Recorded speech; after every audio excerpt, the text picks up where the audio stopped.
नमस्कार, स्वागत है आपका एडवांस इंडिया पर। मैं हूं नवीन चौहान। नंबर 1 विधानसभा बेहट से लेकर आज हमारा सफर 375वीं विधानसभा गाजीपुर आ चुका है और जिस जगह पर हम पहुंचेंगे ये वो जगह है जहां मुख्तार अंसारी का गढ़ कहा जाता है।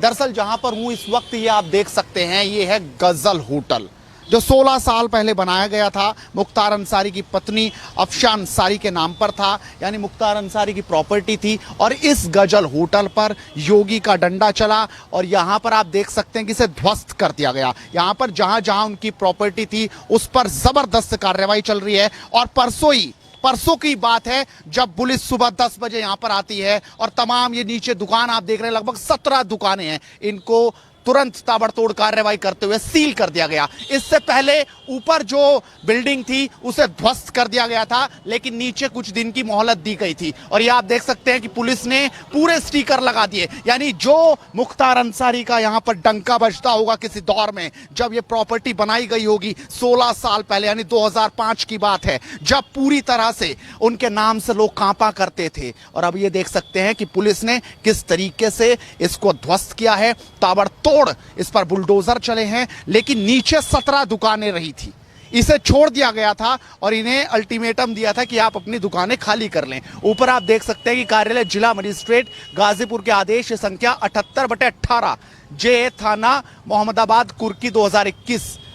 ये आप देख सकते हैं कि ये कुर्की का जो आदेश है वो यहां पर चिपकाया गया है और कुछ इस तरीके से पुलिस ने यहां पर ये टेप लगाकर इसे सील कर दिया गया है। और यहां पर भी ऊपर जो बड़ा सा बैनर है, एक छोटा सा नोटिस यहां पर भी इस तरीके से चस्पा कर दिया है। लेकिन मुख्तार अंसारी की यह अवैध प्रॉपर्टी तो ध्वस्त हो गई, योगी का डंडा चला। जिस मुख्तार अंसारी से लोग थर थर कांपते होंगे, ये आप देख सकते हैं यहां पर सारे, आज वो मुख्तार अंसारी बेबस है। उनकी पत्नी अफशा अंसारी इस वक्त बहुत खुश होगी जब 17 दुकानों का ये कॉम्प्लेक्स होगा, जब ऊपर भी लगातार बना हुआ था।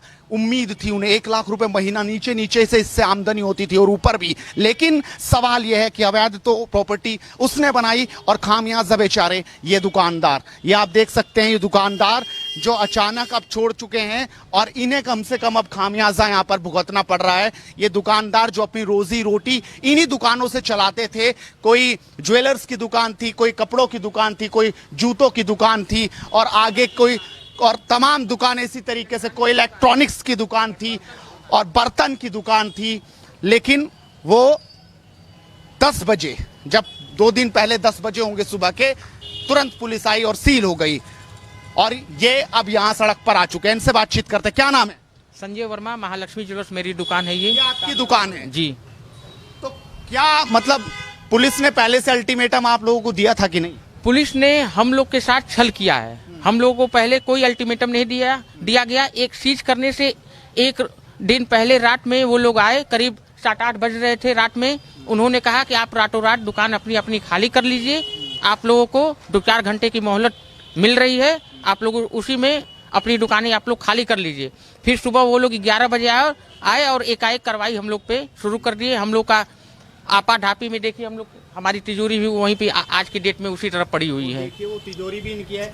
लेकिन सवाल तो ये था कि आपको पहले से पता था कि अब ये गैंगस्टर एक्ट के तहत इस पर कार्रवाई होगी, तो आपने कोशिश की थी कि सामान जो है अपना समेटना शुरू करें? नहीं, ऐसी हम लोग की कोई मंशा नहीं थी। भाई हम लोग व्यापारी हैं, हम लोग को योगी जी आप व्यापारी की नजर से देखिए।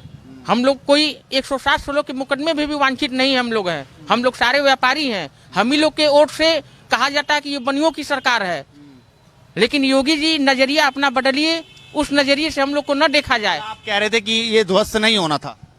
ध्वस्त तो होना था भाई। जो नक्शे के विपरीत रहेगा, जो उनके मापदंड के विरुद्ध रहेगा, वो तो काम होगा। उसमें हम लोग उनका साथ ही दिया गया।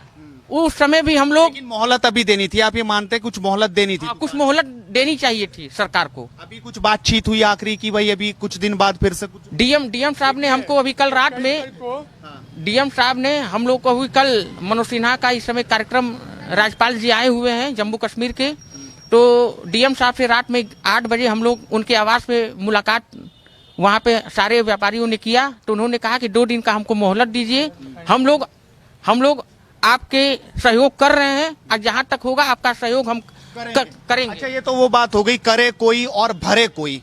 गलत किसी और ने बनाया और दिक्कत आप लोगों को आ गई कि आपकी दुकान अब यहाँ पे, अब आगे क्या रास्ता अपनाया, कैसे आपको लगता है हल निकल पाएगा, या किस तरीके से कहीं और दुकान ढूंढनी शुरू करी या कहीं और व्यवस्था अब आपने करनी शुरू की, या प्रशासन से आप लोगों की बात चल रही है कि कुछ हो जाए, कुछ रास्ता निकले? क्या कहना चाहेंगे आज प्रशासन को और सरकार को? जी, मेरा नाम विनय कुमार यादव है और मेरा ऑफिसर कलेक्शन कपड़े के व्यापारी हैं हम। जी, हमने यहाँ पे 20 साल वक्त दिया है। 20 साल किसी पौधे को सींच के बड़ा करना और पेड़ लगे तो फल निकलना, बहुत ये समय लगता है इसमें, और हमने आधी जीवन लगभग जो है माना जाता है वो हमने खत्म कर दिया इसमें। हम चाहेंगे कि सरकार हमारा सहयोग करे पूरे, और हम एक छोटे व्यापारी हैं, व्यापार से ही हर चीज आवागमन होता है, हर चीज टैक्स पे होता है, हर निर्भर करता है हर चीज पे। लेकिन जिस तरीके से उन्होंने गलत ये बनाया था, इसमें जो भी रहा होगा गैंगस्टर एक्ट के तहत कार्रवाई होनी चाहिए थी, लेकिन कुछ देखकर, कुछ आप लोगों का सोच के। जी, हम ये नहीं कहते गलत का खिलाफ हो, गलत पे जो चीज एक्शन होता है हो, लेकिन जहाँ चीज व्यापारी इतने जो है परिवार जुड़े हैं, 150 परिवार का यहाँ पे एक चल रहा है इसमें भाई, तो उसके बारे में सोचे, उसके बारे में सरकार जो है सोचे और विचार करे कि व्यापारी बंधुओं को राहत दी जाए, व्यापारी बंधु को जिस रास्ते राहत दी जाए, कोई भी इसका नियम कानून हो उसको निकाल के व्यापारी बंधु को राहत दी जाए, और जो उनको कार्रवाई करना है करते रहे, लेकिन व्यापारियों के लिए दरवाजा खोल दिया जाए प्लीज। हम भी ये सरकार से रिक्वेस्ट करते हैं। सरकार के राजकोष में हम लोग जहाँ भी सरकार तय करे, जहाँ आदेशित हम लोग व्यापारियों को करे, हम लोग अपना किराया जमा करने के तैयार हैं। उससे सरकार का राजस्व ही बढ़ेगा, हम राजस्व नुकसान करने के फेवर में नहीं है। हम लोग कह रहे हैं कि सरकार जो कर रही है करती रहे, लेकिन आप लोगों का किराया देते, हाँ किराया देते रहे, अपने राजकोष में वो जमा कराए। हम लोग टैक्स पे ही हैं, जीएसटी के हम लोग टैक्स देते हैं, सरकार का हर तरीके से हम लोग सहयोग ही कर रहे हैं। मतलब जिस तरीके से ताबड़तोड़ जो प्रॉपर्टी पर हमले चल रहे हैं, और अब तो हमने सुना है कि सरकार जो गरीबों को उनको देगी, वो आप सही मान रहे हैं कि गलत मान रहे हैं? एक दशा में जो जैसा जो किया रहेगा वैसा भरेगा, लेकिन हम व्यापारियों का अपना अलग समस्या है। आप क्या कहेंगे भाई साहब, किस तरीके से आप इसको देख रहे हैं जो कुछ हुआ है? आप क्या कहेंगे, सरकार ने जो फैसला लिया वो सही है, और क्या व्यापारियों के बारे में कुछ सोचना चाहिए? आप किस तरीके से देखते हैं? सर, मेरा नाम सौरभ अग्रवाल है, मेरी अग्रवाल स्टेनलेस स्टील बर्तन की दुकान है। सर, लगभग करीब हम 20 साल से इसमें हम दुकान कर रहे हैं, और ऐसा हमको मतलब कभी ऐसा प्रतीत नहीं हुआ कि ये कभी ऐसे घटना हो सकती थी हमारे साथ। व्यापारी बंधु इधर आइए। और समझ लीजिए दिल की धड़कन मेरी मतलब समझ लीजिए कि रुक गई है, समझ लीजिए कि हम लोग क्या करें, कुछ समझ में नहीं आ रहा है हम लोग को। बस हमारा सरकार से यही अनुरोध है कि हम व्यापारियों के बारे में सोचें, और हम ताकि हमारे परिवार का ये जो है भरण पोषण चले, क्योंकि हम लोग एकदम सड़क पे आ गए हैं। अब हमारे पास हमारे खाने के लिए नहीं है पैसा कि हम क्या करें। तो ये व्यापारियों की समस्या है, वो कह रहे हैं कि सरकार को अब कुछ सोचना चाहिए, क्योंकि आप देखिए, एक बार दिखाइए कि किस तरीके से एक एक दुकान को सील कर दिया गया है। 17 दुकानें आनन फानन में तुरंत बंद कर दी। हालांकि पुलिस ये कह रही है, प्रशासन ये कह रहा है कि पहले से अल्टीमेटम दिया हुआ था, तो जल्द से जल्द इनको खाली करना था।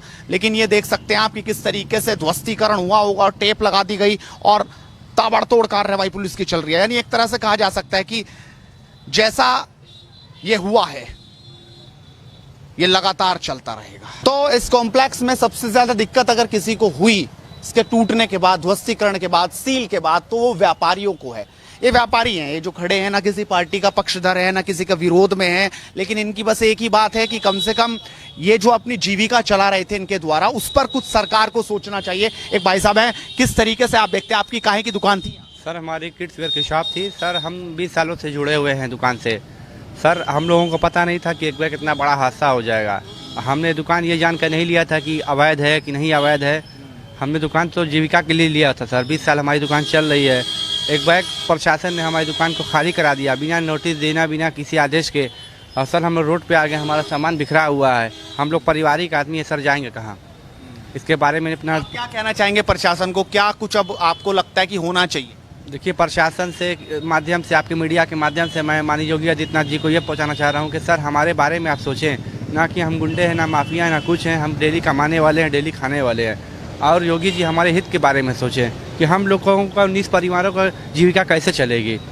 ना हम किसी पार्टी के हैं, ना किसी चीज़ के हैं। हम लोग तो व्यवसायी हैं, जो डेली धंधा करने वाले हैं। राजनीतिक आदमी नहीं है सर हम लोग। आप किस तरीके से देखते हैं भाई साहब? क्या नाम है आपका? हमारा नरेंद्र पाल सिंह नाम है। कैसे आप देख रहे हैं इसको? हमारी आप दुकान है मानते हैं इसमें। अगर किसी ने कुछ गलत किया तो उस पर कार्रवाई होनी नहीं, चाहिए? एकदम होनी चाहिए, कार्रवाई हो, लेकिन व्यापारी गण को देखते हुए। मतलब उनका उन हाँ। पे कोई हानि नहीं होनी चाहिए। हाँ, वही चीज़ है भाई, हम लोग को परिवार चलाना, हम लोग रोड पे आ गए ना सर। यहाँ के कप्तान साहब से जब हम लोगों ने मुलाकात की तो उन्होंने यही कहा कि भाई ये ऐसा कोई नहीं है, ये सेंट्रल गवर्नमेंट का नियम है यहाँ के कि आप जो भी इनका किराया बनता हो मकान मालिक को न दे के आप राजकीय कोष में उसको जमा कराइए। सर इतना भी मुख्तार अंसारी का सामान गिरा टूटा, कभी हम लोगों ने रोड पे कभी आके ना कभी कहा, ना मीडिया के माध्यम से कहा, मगर ये हमारा राजनीतिक मामला नहीं है सर, ये हमारा रोजी रोटी का मामला है, दुकान का मामला है। इसीलिए हम लोग रोड पे खड़े हैं और अपनी मीडिया के माध्यम से माननीय योगी आदित्यनाथ जी को ये संदेश पहुंचाना चाहते हैं कि सर हम लोगों के बारे में सोचें कि मैं सबका साथ विकास की बात करते हैं योगी जी, तो हम लोग भी चाहते हैं। उन विरोध में तो हम लोग कर नहीं रहे, हमें व्यवसायी बिहार दुकानदार आदमी, हम लोग जाएंगे कहाँ? बस यही आप लोग के मीडिया के माध्यम से माननीय योगी आदित्यनाथ जी को पहुंचाना चाह रहे हैं। व्यापारियों से पता कर दीजिए, जिस दिन हम लोग की दुकानें सील हुई हम लोगों ने कोई विरोध नहीं किया।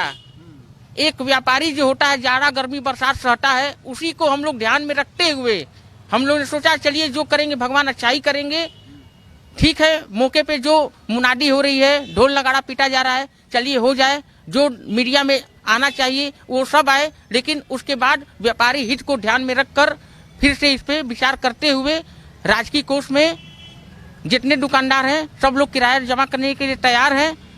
तो कृपया करके योगी जी हम लोग का यही आपसे गुजारिश है, दरख्वास्त है कि इस पे फिर आप दोबारा विचार करें। क्योंकि 16 साल पहले एक गजल होटल बन रहा था और अब यहाँ पर वीरानियां नजर आ रही हैं। आप अपनी राय जरूर रखिए और लगातार जुड़ रही है हेडलाइंस इंडिया के साथ, क्योंकि इसी तरीके से मुद्दे की बात बदस्तूर जारी रहेगी। गाजीपुर से अपने सहयोगी कुलदीप के साथ नवीन चौहान, हेडलाइंस इंडिया।